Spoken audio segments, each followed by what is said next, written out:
কোচবিহার পৌরসভা পরিচালিত যে নতুন বজ্র পদার্থ গাড়ি রয়েছে সেই নতুন গাড়ির শুভ উদ্বোধন করলেন আজ।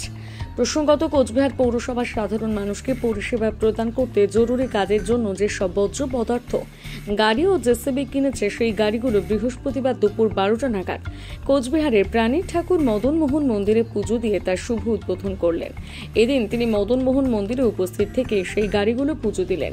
এর পাশাপাশি তিনি জানালেন, কোচবিহারের 20টি ওয়ার্ডের মানুষকে পরিষেবা দেওয়ার জন্য আমাদের কিছু গাড়ি কেনা হয়েছে। সেই গাড়িগুলো প্রাণী ঠাকুর মদন মোহন মন্দিরে পুজো দিয়ে শুভ উদ্বোধন করলাম। আজকে কোচবিহার পৌরসভার পক্ষ থেকে কোচবিহার পৌরসভার অন্তর্গত 20টা ওয়ার্ডের সাফাই অভিযান চালানোর জন্য 9খানা নতুন গাড়ি, 4খানা জেসিপি, এই 13খানা গাড়ি এবং একটা অ্যাম্বুলেন্স আমরা নতুন সামিল করেছি আমাদের পৌরসভার পরিষেবামূলক কাজের সাথে।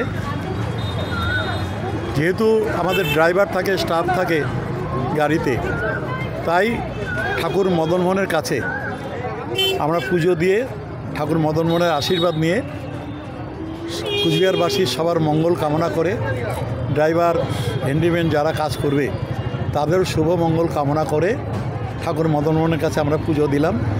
আমার পৌরসভার প্রায় 500-রও বেশি শ্রমিক কর্মচারী আজকে ঠাকুর মদন মোহন বাড়িতে এই পুজোতে সামিল হয়েছে।